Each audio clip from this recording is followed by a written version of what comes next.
আসসালামু আলাইকুম ওয়া রাহমাতুল্লাহি ওয়া বারাকাতুহু। অর্ধ পৃথিবী করেছে শাসন দুলার তখতে বসি, খেজুর পাতার প্রাসাদ তোমার বারে বারে গেছে খসি। ওমর ফারুক, কাজী নজরুল ইসলাম। সুপ্রিয় নোয়াখালী সরকারি কলেজের দ্বাদশ শ্রেণীর মানবিক বিভাগের শিক্ষার্থীরা, কেমন আছো? আশা রাখি মহান রাব্বুল আলামিনের অফুরন্ত দয়া এবং অশেষ মেহেরবানিতে তোমরা সবাই ভালো আছো, সুস্থ আছো। অনলাইন ভিত্তিক স্টাডি কার্যক্রমের অংশ হিসেবে ইসলাম শিক্ষা প্রথম পত্রের ইসলামী রাষ্ট্র ব্যবস্থার তোমাদের সকলকে সুস্বাগত ও অভিনন্দন জানাচ্ছি। আশা রাখি গত ক্লাসে ইসলামী রাষ্ট্রপ্রধানের তথা খলিফার যোগ্যতা ও গুণাবলী আমরা আলোচনা করেছিলাম। তাতে আলোচনা ছিল আইনগত গুণাবলী এবং নৈতিক এবং চারিত্রিক গুণাবলী। এরই অংশ হিসাবে আজ ইসলাম শিক্ষা প্রথম পত্রে ইসলামী রাষ্ট্রপ্রধানের দায়িত্ব এবং কর্তব্য বিষয়ে তথা duties and responsibilities of the president of Islamic state নিয়ে আলোচনা করব। আমার বিশ্বাস গত ক্লাসগুলির মতো আজকেরও ক্লাসগুলো তোমাদের ভালো লাগার উপকরণ হিসেবে বিবেচিত হবে এবং পবিত্র কোরআন এবং সুন্নাহর আলোকে আজকে আমরা ইসলামী রাষ্ট্রপ্রধানের দায়িত্ব কর্তব্য সম্পর্কে তথ্যভিত্তিক কিছু আলোচনা উপস্থাপনের আমি আশা রাখছি। তো আজকের ক্লাস উপস্থাপনায় আছি আমি মোহাম্মদ মাহবুবুল আলম, প্রভাষক, ইসলামিক স্টাডিজ বিভাগ, নোয়াখালী সরকারি কলেজ, নোয়াখালী।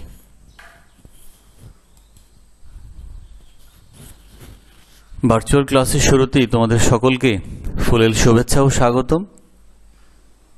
আমার দৃঢ় বিশ্বাস গত ক্লাসগুলির মতো আজকের ক্লাসেও তোমাদের সর্বোপস্থিতি আমাকে পথ চলার ক্ষেত্রে অফুরন্ত সাহস যোগাবে এবং তোমাদেরকেও জানার ক্ষেত্রে অফুরন্ত উচ্ছ্বাস এবং আগ্রহ তোমাদের দিন দিন বৃদ্ধি পাবে। তো এরই প্রত্যাশায় তোমাদের সরব উপস্থিতিকে আমাকে সকল ক্ষেত্রে উৎসাহ উদ্দীপনা যোগাবে।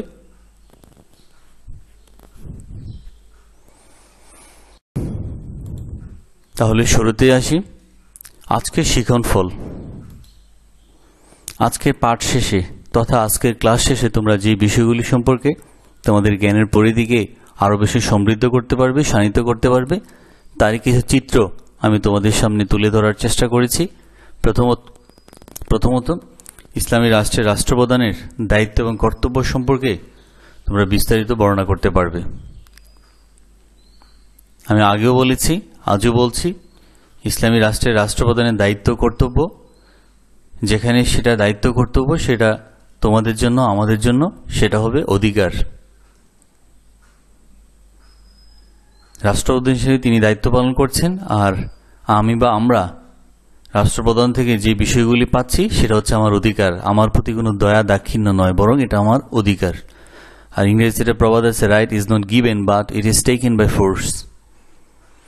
অধিকার কেউ কাউকে দেয় না, বরং অধিকারকে আদায় করে নিতে হয়।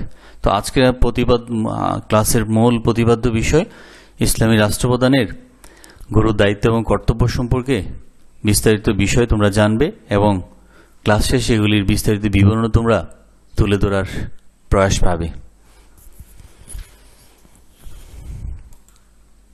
পাশের শুরুতেই ইসলামী রাষ্ট্রের রাষ্ট্রপ্রধানের দায়িত্ব এবং কর্তব্যের বিষয়গুলি প্রথমেই দেখি আমরা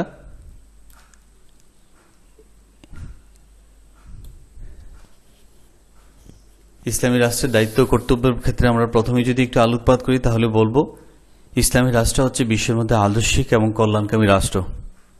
এটি হচ্ছে স্রষ্টার বিধানের আলোকে গঠিত মূলত মানব কল্যাণের সর্বোচ্চ লীলাভূমি বলি লালন ক্ষেত্র বলা যায়। মানুষের মানসিক বিকাশ এবং যোগ্যতা প্রকাশের ইসলামী রাষ্ট্র ব্যবস্থা হচ্ছে একটা স্বাধীনতম উর্বর ভূমি, যেখানে সৎ, যোগ্য এবং সাহসী লোকদেরকে যথার্থ সম্মান করা হয়, এবং সাথে সাথে অসৎ, দুশ্চরিত্র এবং মন্দ লোকদের মূলত ইসলামী রাষ্ট্র ব্যবস্থা হচ্ছে একটা শিক্ষা কেন্দ্র তথা প্রতিষ্ঠান। এই রাষ্ট্র ব্যবস্থায় প্রতিটি নাগরিকের জীবন, সম্পদ এবং সম্ভ্রমের সুনিশ্চিত নিরাপত্তা বিধান করা হয়। প্রতিটি নাগরিক তার জীবন যেরকম রক্ষা করতে পারে, তেমনি করে রক্ষা করতে পারে তার সম্পদ এবং তার সম্ভ্রমকে। এই ব্যবস্থায় মানুষের যাবতীয় অন্যায়, শোষণ, নির্যাতন, নিপীড়নের বিরুদ্ধে থাকে সোচ্চার এবং সর্বক্ষেত্রে সেগুলি মূলোৎপাটন করার সর্বাত্মক প্রচেষ্টা চালানো হয়। এই রাষ্ট্রের রাষ্ট্রপ্রধানকে মূলত আল্লাহর পবিত্র বিধান তথা কোরআন এবং আমাদের প্রিয় নবী হযরত মুহাম্মদ সাল্লাল্লাহু আলাইহি ওয়াসাল্লামের সুন্নাহ মোতাবেক রাষ্ট্রের গুরুদায়িত্ব তাকে পালন করতে হয়। রাষ্ট্রের প্রতিটি নাগরিকের সুবিধা, অসুবিধা, অধিকার সব বিষয়ে তাকে সজাগ দৃষ্টি রাখতে হয় রাষ্ট্রপ্রধানকে। আর এই গুরুত্বের প্রতি উল্লেখ করে রাষ্ট্রপ্রধান যে কতটুকু গুরুত্বপূর্ণ দায়িত্ব পালন করেন তারই কথা প্রতিধ্বনি হচ্ছে আমাদের প্রিয় নবী সাল্লাল্লাহু আলাইহি ওয়াসাল্লামের পবিত্র বাণীতে। তিনি বলেছেন, যে ব্যক্তি বিচারের দায়িত্ব গ্রহণ করলো অথবা জনগণের বিচারক হিসেবে যে লোককে নিয়োগ করা হলো তাকে যেন ছুরি ছাড়াই জবে করা হলো। আমরা জানি ছুরি ছাড়া জবে হয় না। তার মানে বলা হচ্ছে রাষ্ট্রপ্রধানের গুরু দায়িত্ব, কর্তব্য অনেক, তো প্রত্যেকটা ক্ষেত্রে তাকে সজাগ দৃষ্টি রাখতে হয় তার দায়িত্ব এবং কর্তব্য পালন করার ক্ষেত্রে। এই হাদিস মূলত একজন রাষ্ট্রপ্রধানের গুরু দায়িত্বগুলি কি চোখে আঙ্গুল দিয়ে আমাদেরকে দেখিয়ে দিচ্ছে। এখন এক এক করে আমরা রাষ্ট্রপ্রধানের পয়েন্ট ভিত্তিক আলোচনায় যাচ্ছি, যে রাষ্ট্রপ্রধানের কি কি গুরু দায়িত্ব, কর্তব্য রয়েছে, সে বিষয়গুলি আমরা এখন তোমাদের সামনে তুলে ধরার চেষ্টা করব। প্রথমত আসি ইসলামী শরীয়ত সম্পর্কে জ্ঞান।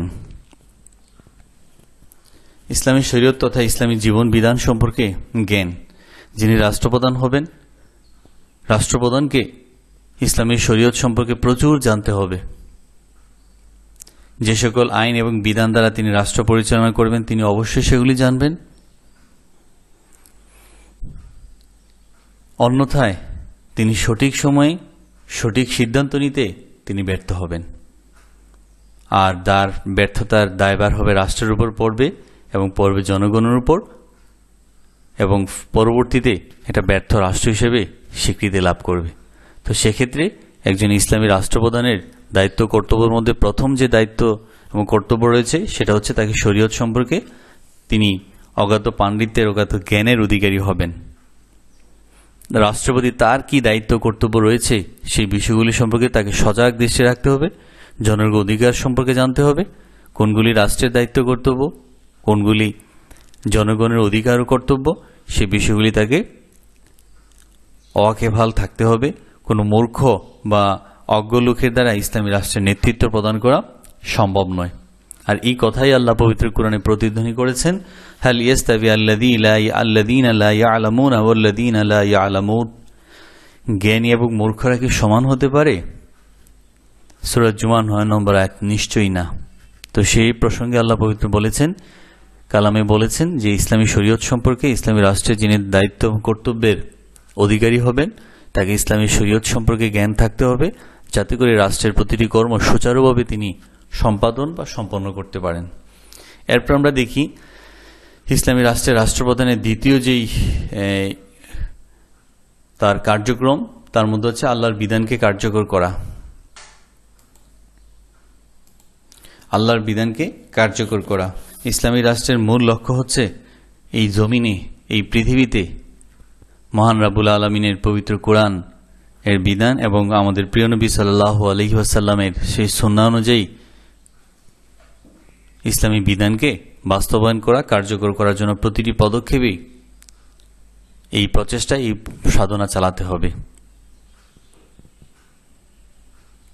যেমন এই প্রসঙ্গে আর এক্ষেত্রে বিধান কার্যকর করার ক্ষেত্রে আমাদের প্রিয় নবী সাল্লাল্লাহু আলাইহি সাল্লাম তার মদিনা জীবনে, অর্থাৎ মদিনা রাষ্ট্র প্রতিষ্ঠাকালে যে বিধান এবং নীতির অনুসরণ করেছেন, সেই বিধান এবং নীতিকে অনুসরণ করতে হবে প্রতিটি ক্ষেত্রেই। যেমন আল্লাহ এই প্রসঙ্গে বলেছেন, ওমান লাম ইয়াহকুম বিমা আনজালাল্লাহু ফাউলাইকা হুমুল কাফিরুন, যা আল্লাহ যা অবতীর্ণ করেছেন তদানুসারে যারা বিধান দেয় না তারাই হচ্ছে কাফির। সূরা মায়েদা 44 নম্বর আয়াত।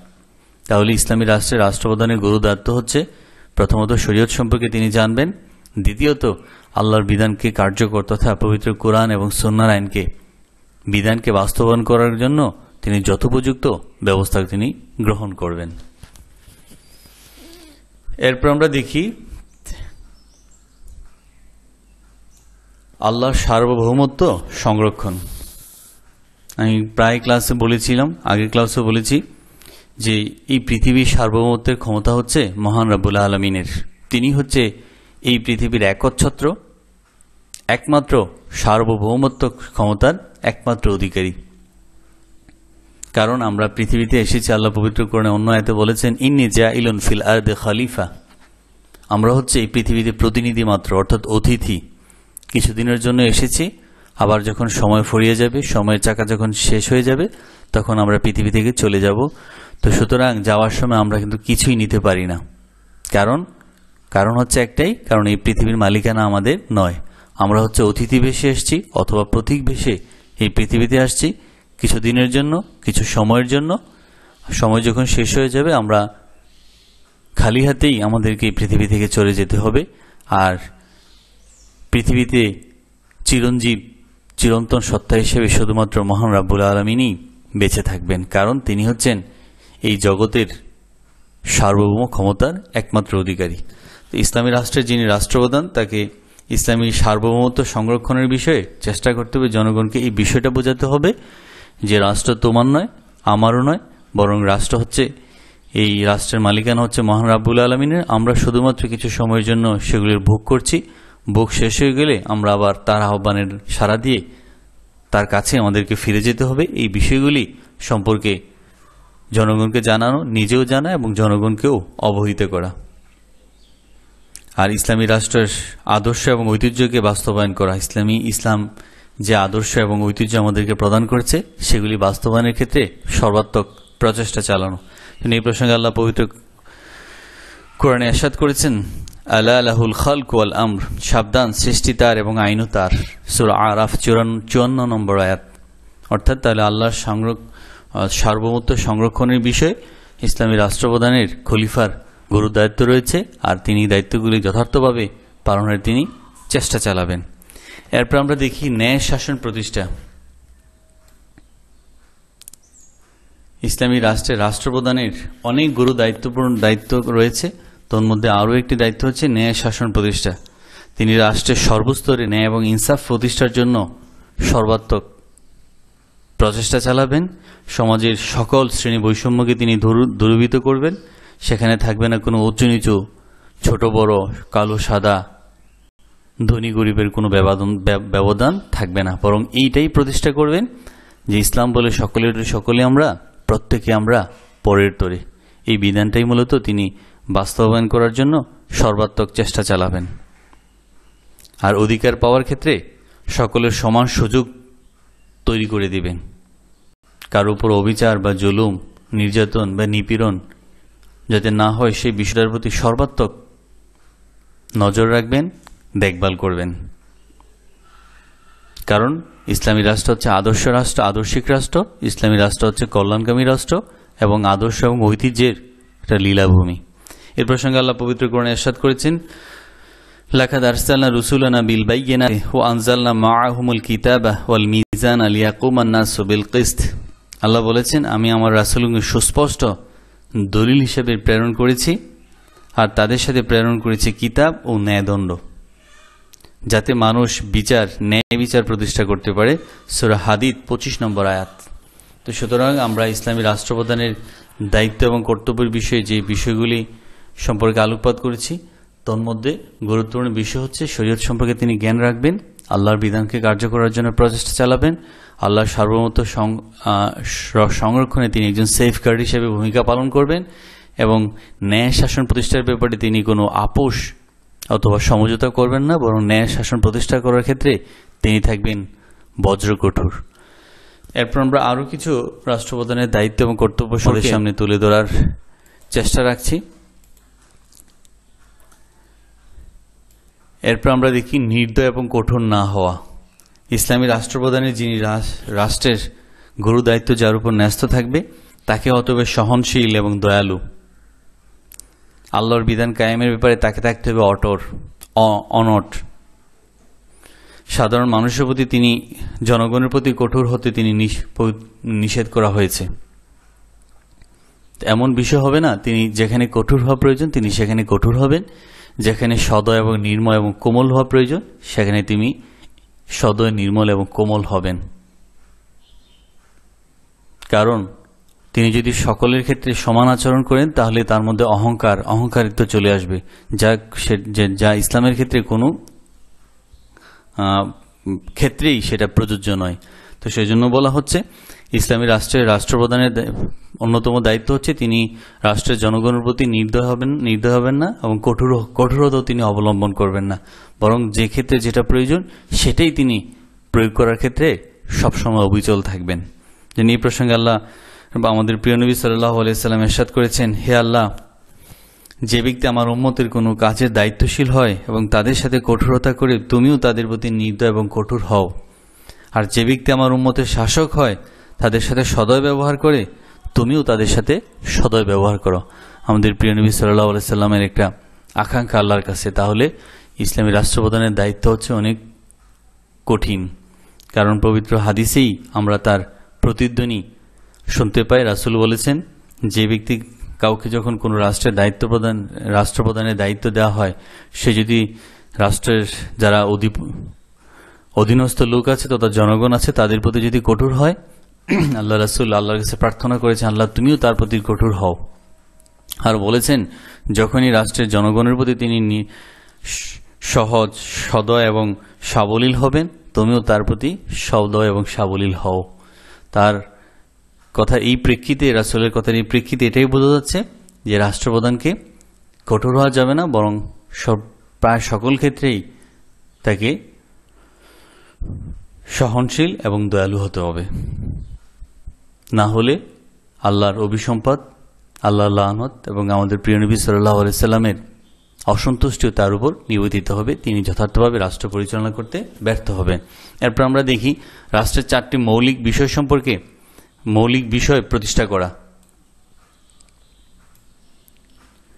4টি মৌলিক বিষয় প্রতিষ্ঠা করা।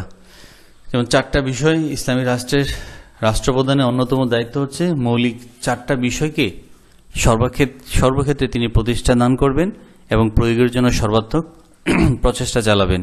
আর সেই 4টা বিষয় হচ্ছে যা পবিত্র কোরআনের বাণীর মাধ্যমে আমরা সেই বিষয়গুলি দেখতে পাই। আল্লাহ পবিত্র কোরআনে ইরশাদ করেছেন, আল্লাযীনা ইন মাক্কান্নাহুম ফিল আরদি আকামুস সালাতা ওয়া আতুজ যাকাতা ওয়া আমরু বিল মা'রুফ ওয়া নাহাউ আনিল মুনকার। আর যদি মুসলমানদেরকে পৃথিবীতে আমি ক্ষমতা অধিষ্ঠিত করি, আল্লাহ বলছেন, তারা নামাজ প্রতিষ্ঠা করবে, যাকাত আদায় করবে, সৎ কাজের আদেশ করবে এবং মন্দ কাজ থেকে মানুষকে বিরত রাখবে। সূরা হজ 41। তাহলে আমরা দেখতে পাই ইসলামী রাষ্ট্রপ্রধানের প্রথম গুরুদায়িত্ব হচ্ছে 4টা মৌলিক বিষয়ের প্রতিষ্ঠা করা। আর 4টা মৌলিক বিষয়ের প্রথম হচ্ছে যে নামাজ তিনি প্রতিষ্ঠা করবেন সর্বক্ষেত্রে, যাকাতের বিধানকে বাস্তবায়ন করবেন, যাকাত আদায়ের সর্বাত্মক ব্যবস্থা করবেন, মানুষকে সৎ কাজের আদেশ দিবেন এবং মন্দ কাজ থেকে মানুষকে দূরে রাখার বিষয়ে তিনি যথোপযুক্ত ব্যবস্থা তিনি গ্রহণ করবেন। এরপর আমরা দেখি ইসলামী রাষ্ট্রপ্রধানের দায়িত্ব এবং কর্তব্যের মধ্যে আরও কিছু বিষয় উপস্থাপিত হয়েছে তোমাদের সামনে। তা হচ্ছে ইসলামী দণ্ডবিধি কার্যকর করা। ইসলামী রাষ্ট্র প্রতিষ্ঠার লক্ষ্য পৃথিবীতে মানব কল্যাণের ধারাকে, পৃথিবীতে শান্তির অবারিত ধারাকে আরও প্রবাহিত রাখা, যুগ যুগ ধরে সমাজ থেকে যাবতীয় অন্যায় এবং জুলুমের নিপাত করা এবং তার সমূলে মূলোৎপাটন করা, সন্ত্রাস, নৈরাজ্য, জঙ্গিবাদ নির্মূল করার মাধ্যমে মূলত জনগণের সার্বিক নিরাপত্তা নিশ্চিত করাই হচ্ছে রাষ্ট্রপ্রধানের অন্যতম মৌলিক দায়িত্ব এবং কর্তব্য। আর এই লক্ষ্যে তিনি ইসলামী যে বিধান রয়েছে রাষ্ট্র পরিচালনার ক্ষেত্রে, বিচারের কাজের যে বিধান, সে বিধানকে তিনি যথোপযুক্তভাবে প্রয়োগের তিনি ব্যবস্থা করবেন। তাহলেই ইসলামী রাষ্ট্রের সর্বক্ষেত্রে শান্তির সুশীতল সুবাতাস বইতে থাকবে। এই প্রসঙ্গে আল্লাহ পবিত্র কোরআনে ইরশাদ করেছেন, আয-যানিয়াতু ওয়াজ-যানি ফাজলিদু কুল্লা ওয়াহিদিন মিনহুমা মিয়াতা জালদা ওয়ালা তাখুযুকুম বিহিমা রাফাতুন ফি দীনিল্লাহি ইন কুনতুম তু'মিনুনা বিল্লাহি ওয়াল ইয়াউমিল আখির ওয়ালিয়াশহাদ আযাবাহুমা তায়ফাতুম মিনাল মুমিনিন। এরশাদ হচ্ছে, ব্যভিচারিণী এবং ব্যভিচারী উভয়কে 100 করে বেত্রাঘাত কষাঘাত করো। আল্লাহর বিধান বাস্তবায়নে ওদের প্রতি দয়া যেন তোমাদেরকে প্রভাবান্বিত না করে। যদি তোমরা আল্লাহ এবং পরকালকে বিশ্বাসী হও, মুমিনদের একটি দল যেন তাদের এই শাস্তির প্রত্যক্ষ করে। সূরা নূর আয়াত নম্বর 2। তাহলে ইসলামী আইনের দণ্ডবিধি যথোপযুক্ত বাস্তবায়ন করতে হবে। কার্যকর করার ক্ষেত্রে কোনো ধরনের শৈথিল্য, স্বজনপ্রীতি অথবা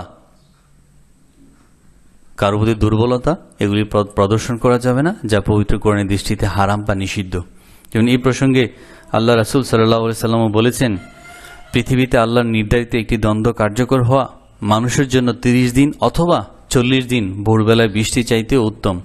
মাসনাদে আহমদ হাদিস নম্বর আছে 8738। তাহলে বোঝা যাচ্ছে প্রত্যুষী বৃষ্টি হওয়াটা আমাদের জন্য মঙ্গলজনক, দিনের জন্য মঙ্গলজনক।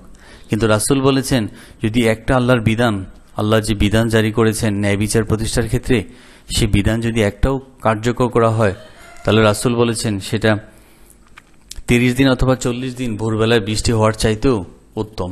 তাহলে আল্লাহর বিধান কার্যকর করার ক্ষেত্রে কোনো শৈথিল্য, কোনো স্বজনপ্রীতি বা কোনো দয়া এবং দাক্ষিণ্য করা যাবে না, বরং দণ্ডবিধির ক্ষেত্রে যে প্রয়োগ, সেই প্রয়োগটাই তিনি করবেন। সেটা ইসলামী রাষ্ট্রপ্রধানের অন্যতম দায়িত্ব এবং কর্তব্য বটে। এরপর আমরা দেখি পরামর্শভিত্তিক রাষ্ট্র ব্যবস্থা। ইসলামী রাষ্ট্রে আমি আগেও আলোচনা করেছিলাম, ইসলামী রাষ্ট্র হচ্ছে কল্যাণকামী রাষ্ট্র, আদর্শিক রাষ্ট্র। কেন? কারণ হচ্ছে ইসলামী রাষ্ট্রের প্রত্যেকটা কাজ পরামর্শ অনুযায়ী হয়। আমরা আমাদের প্রিয় নবী সাল্লাল্লাহু আলাইহি সাল্লামের তার জীবনীতে দেখেছি, তিনি তার সাহাবীদের সাথে প্রায় সকল বিষয় তিনি পরামর্শ করতেন। আমরা দেখি, যদি উদাহরণ হিসেবে বলি, আমরা খন্দক যুদ্ধ, যেটাকে বলে পরীক্ষা যুদ্ধ বলা হয়, সেই যুদ্ধে রাসূল ইসলাম সাহাবীদেরকে ডাকলেন যে আমরা কিভাবে যুদ্ধের কৌশলকে পরিবর্তন করতে পারি। তখন হযরত সালমান ফারসি রাদিয়াল্লাহু তাআলা আনহু বলেন যে আমরা পরীক্ষা খনন, অর্থাৎ গর্ত খননের মাধ্যমে, ব্যাংকার খননের মাধ্যমে আমরা এই যুদ্ধকে আমাদের নিজেদের করায়ত্তে নিতে পারি।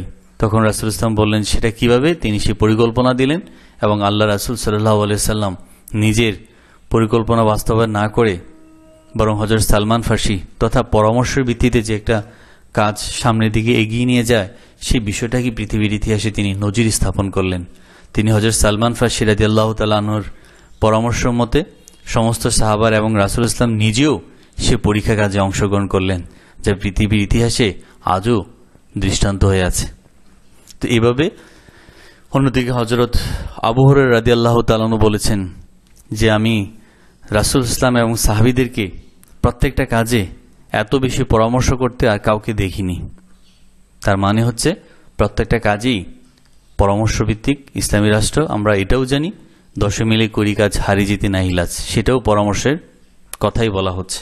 তাহলে সেটা ইসলামী রাষ্ট্র হচ্ছে পরামর্শভিত্তিক। ইসলামী রাষ্ট্র এক না একতন্ত্র হবেন না, ডিক্টেটরশিপ ক্ষমতা তিনি লাভ করবেন না, তিনি তার যা ইচ্ছা তাই করবেন সে বিষয়টাও হবে না, বরং প্রত্যেকটা ক্ষেত্রেই যে ইসলামী রাষ্ট্রের যে মন্ত্রিপরিষদ থাকবে, আধুনিক রাষ্ট্র ব্যবস্থায় যে ক্যাবিনেট ডিভিশন থাকে তথা রাষ্ট্র পার্লামেন্টারি বোর্ড থাকে, সে তথা পার্লামেন্ট থাকে, সে পার্লামেন্টের পরামর্শ এবং মতামতের ভিত্তিতেই তিনি রাষ্ট্রকে পরিচালনা করবেন এবং রাষ্ট্রকে এগিয়ে নিয়ে যাবেন।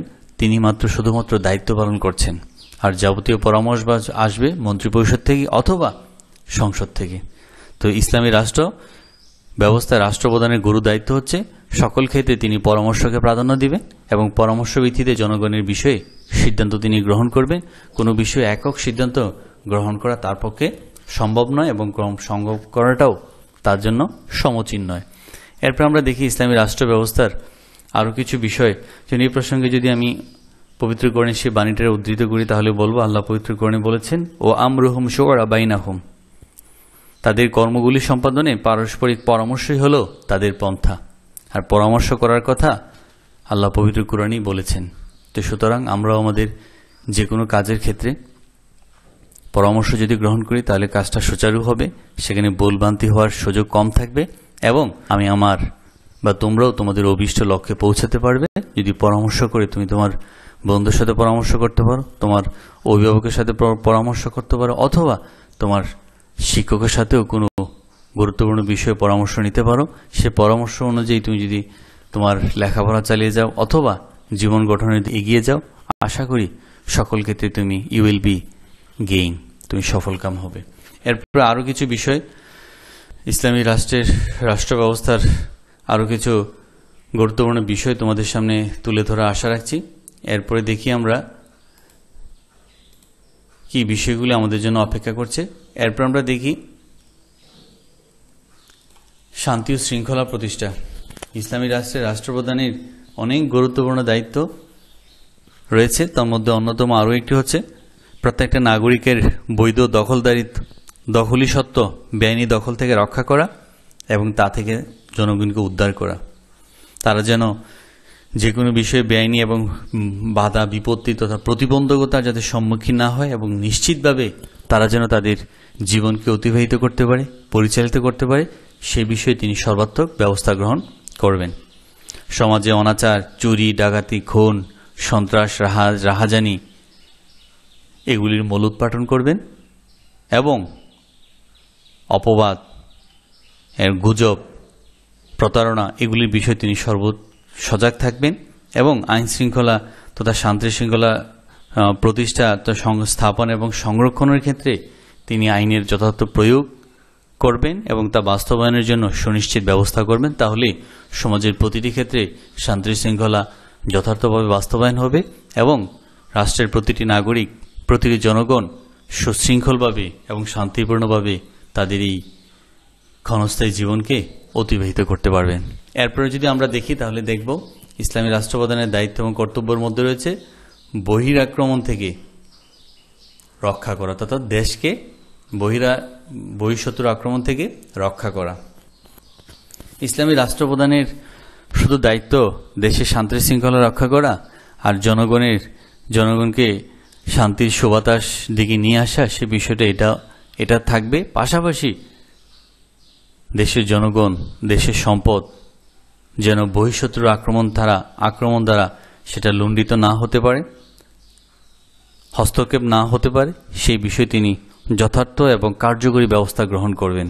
এক্ষেত্রে তিনি রাষ্ট্রের সামরিক বাহিনীকে তিনি শক্তিশালী বাহিনী হিসেবে গড়ে তুলবেন এবং প্রতিটি নাগরিককে তিনি প্রয়োজনে সামরিক প্রশিক্ষণের ব্যবস্থা করবেন এবং সেক্ষেত্রে সামরিক প্রশিক্ষণের ক্ষেত্রে তিনি বিভিন্ন বাহিনী, যেমন আধুনিক রাষ্ট্র ব্যবস্থায় যে বাহিনীগুলি থাকে, সেনাবাহিনী, নৌ, বিমান, আরও অপর যে পুলিশ বাহিনী সহ আরও যে বাহিনীগুলি বিশেষায়িত আরও যত বাহিনী তৈরি করার প্রয়োজন তিনি তা তৈরি করবেন। এটা মূলত বহিরাক্রমণ থেকে দেশকে রক্ষা করার জন্য, কারণ তিনি তার গুরু দায়িত্বের মধ্যে পড়ে তিনি রাষ্ট্রের জনগণকে অভ্যন্তরীণ নিরাপত্তা রক্ষার পাশাপাশি বাহিরের নিরাপত্তা রক্ষা করাও তার নৈতিক দায়িত্ব এবং আইনগত দায়িত্ব। তো এক্ষেত্রে তিনি শক্তিশালী সামরিক বাহিনী গঠন করবেন। শুধু সামরিক বাহিনী গঠন করলে হবে না, তাদেরকে আধুনিক অস্ত্রে সুসজ্জিত করে রাখতে হবে, না হলে তারা বহিরাক্রমণ থেকে রাষ্ট্রকে এবং রাষ্ট্রের জনগণকে রক্ষা করতে পারবে না। এই কথারই প্রতিধ্বনি আমরা পবিত্র কোরআনেই দেখতে পাই। আল্লাহ পবিত্র কোরআনে ইরশাদ করেছেন, তোমরা শত্রুপক্ষের মোকাবেলা করার লক্ষ্যে যথাসাধ্য শক্তি এবং যানবাহন সংগ্রহ প্রস্তুত করো। তোর দ্বারা তোমরা আল্লাহর দুশমনদেরকে এবং তোমাদের দুশমনদেরকে ভীত সন্ত্রস্ত করবে। এদের ছাড়া আরও অনেক শত্রু রয়েছে যা তোমরা জানো না, আল্লাহ তাদের জানেন। সূরা আনফাল আয়াত নম্বর 60। অর্থাৎ আল্লাহ পবিত্র কোরআনেই বলেছেন যে সামরিক বাহিনীকে যুগোপযোগী করা, শক্তিশালী করা এবং তাদেরকে যানবাহনের বা আনুষঙ্গিক যে বিষয়গুলি লাগে একজন সামরিক বাহিনী, সেই জিনিসগুলি সুনিশ্চিত নিরাপত্তা বিধান করা, সেগুলি সংরক্ষণ করা, সেগুলিকে সংগ্রহ করা, এগুলি রাষ্ট্রপ্রধানের অন্যতম গুরু দায়িত্ব এবং কর্তব্য বটে। এরপর আমরা দেখি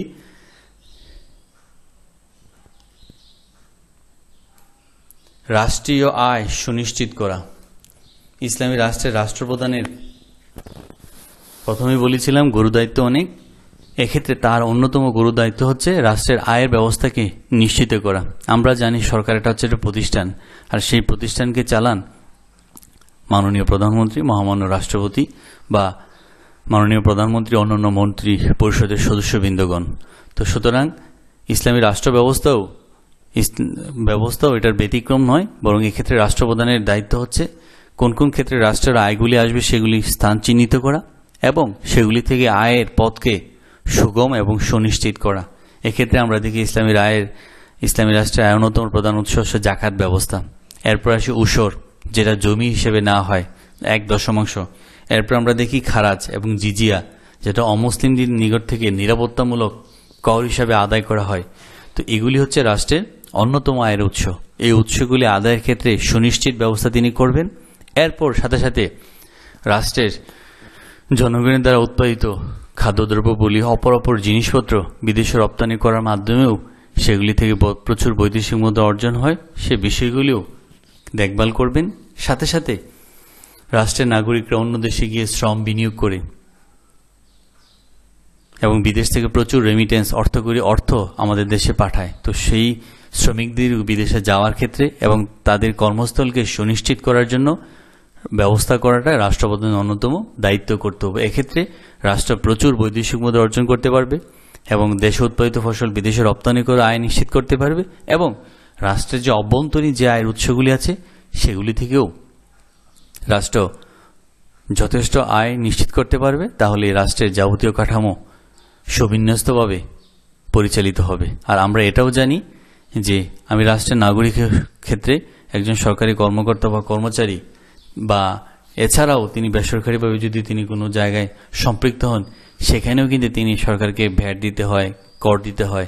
সে করের টাকাই সরকার আমাদেরকে বা অন্যদেরকে বেতন দিচ্ছে। আবার সরকারি কোনো প্রতিষ্ঠানে আমি সার্ভিস দিতে গেলেও সেখানে আমি কিছু যে ফি দিচ্ছি সেটাও সরকারের কাছে যাচ্ছে। তো এভাবেই আমার টাকাও সরকারের কাছে যাচ্ছে, আবার সরকারের টাকাও ঘুরে ফিরে আমাকে আসতেছে। এটা একটা চক্রাকারে চলতেছে। তো সেজন্য বলা হচ্ছে রাষ্ট্রপ্রধানের দায়িত্ব কর্তব্য হচ্ছে রাষ্ট্রের আয়ের যে পথগুলি সেই পথগুলি সুনিশ্চিত করা এবং আয়ের পথগুলিতে নিয়মিত মনিটরিং ব্যবস্থা চালু করা, যাতে করে আয়ের পথ রুদ্ধ না হয়ে যায় এবং জনগণ যাতে যথার্থভাবে স্বতঃস্ফূর্তভাবে রাষ্ট্রের সার্বিক কার্যক্রমে অংশগ্রহণ করতে পারে সেই বিষয়টাকে দেখভাল করা। এরপর কর্মচারী নিয়োগ ইসলামী রাষ্ট্র ব্যবস্থার দায়িত্ব এবং কর্তব্যের মধ্যে রয়েছে। সর্বশেষ যে ব্যবস্থাটা দেখি আমরা, কর্মচারী নিয়োগ। ইসলামী রাষ্ট্রের পরিচালনার জন্য যিনি দায়িত্ব প্রদান হিসেবে থাকবেন তাকে দেখতে হবে সৎ, যোগ্য নাগরিক তথা জ্ঞানবান এবং যে স্বজনপ্রীতি এবং দুর্নীতিকে প্রশ্রয় দেয় না, বরং এরকম লোকদেরকেই মূলত ইসলামী রাষ্ট্রের ইসলামী প্রজাতন্ত্রের কর্মচারী হিসেবে নিয়োগ করতে হবে। এক্ষেত্রে কোনো ধরনের স্বজনপ্রীতি অথবা দুর্নীতির আশ্রয় নেওয়া যাবে না। কারণ যে প্রথম থেকেই স্বজনপ্রীতি এবং দুর্নীতির আশ্রয়ে চাকরিতে যোগদান করবে না, সে সকল ক্ষেত্রেই স্বচ্ছ এবং ন্যায় প্রতিষ্ঠার জন্য সে সবসময় উদ্গ্রীব থাকবে। এটাই হচ্ছে একটা স্বাভাবিক ঘটনা। তো ইসলামী রাষ্ট্রপ্রধানের অন্যতম দায়িত্ব কর্তব্য হচ্ছে রাষ্ট্রের কর্মচারী নিয়োগের ক্ষেত্রে এই বিষয়গুলিকে দেখভাল করা, বরং তার যোগ্যতা হবে, তার জ্ঞান আর তার দক্ষতা, সৎ, এইসব বিষয়গুলি সম্মিলিত প্রয়াস যখন কারো মাঝে পাওয়া যাবে তখনই তাকে রাষ্ট্রের কর্মচারী হিসেবে নিয়োগ প্রদান করতে হবে।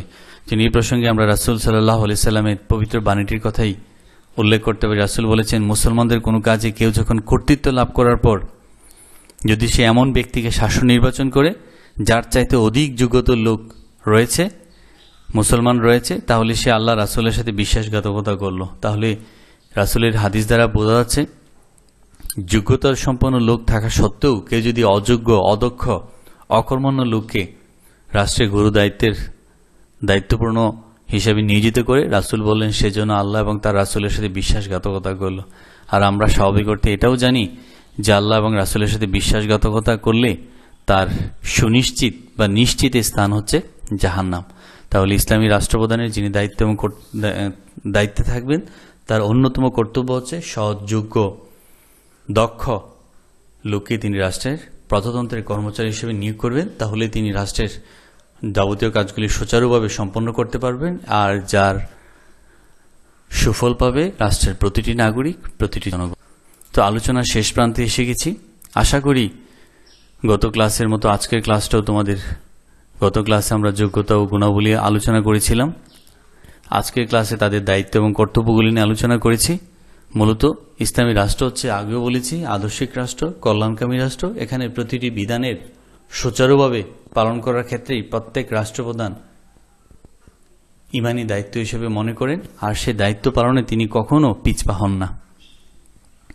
তো আমরা দেখেছি রাসূলুল্লাহ সাল্লাল্লাহু আলাইহি সাল্লামের মদিনা জীবনীতে, পরবর্তীতে আমরা দেখি খোলাফায়ে রাশিদিনের এই সুদীর্ঘকাল জীবনে আমরা দেখেছি হযরত ওমর রাদিয়াল্লাহু তাআলা আনহুর জীবনে। আমি প্রথমে এটা কবিতা বলেছিলাম, তো সেই কবিতা দিয়ে দেখা যাচ্ছে অর্ধ পৃথিবী শাসন করেছেন তিনি ওমর, প্রত্যেকের অধিকার এবং সুনিশ্চিত রক্ষা তিনি করেছেন। ওমর এটাও বলেছেন, যদি ফোরাত নদীর তীরে একটি কুকুরও না খেয়ে মারা যায় তাহলে আমাকে রোজ কিয়ামতের ময়দানে আমাকে আল্লাহর কাছে জবাবদিহি করতে হবে। তাহলে জবাবদিহির জায়গাটা হচ্ছে সবচেয়ে বেশি। তাহলে আমরা আজকের ক্লাস থেকে আশা করি ইসলামী রাষ্ট্রের রাষ্ট্রপ্রধান দায়িত্ব এবং কর্তব্য সম্পর্কে অনেক বিষয় অবহিত হলাম, এবং আরও পরবর্তী ক্লাসে আরও অন্যান্য বিষয় নিয়ে আরও আলোকপাত করব। তো আজ এই পর্যন্তই। তোমরা সবাই ভালো থাকো, সুস্থ থাকো এবং পরবর্তী ক্লাসগুলি দেখো এই প্রত্যাশায়। আসসালামু আলাইকুম ওয়া রাহমাতুল্লাহি ওয়া বারাকাতুহু।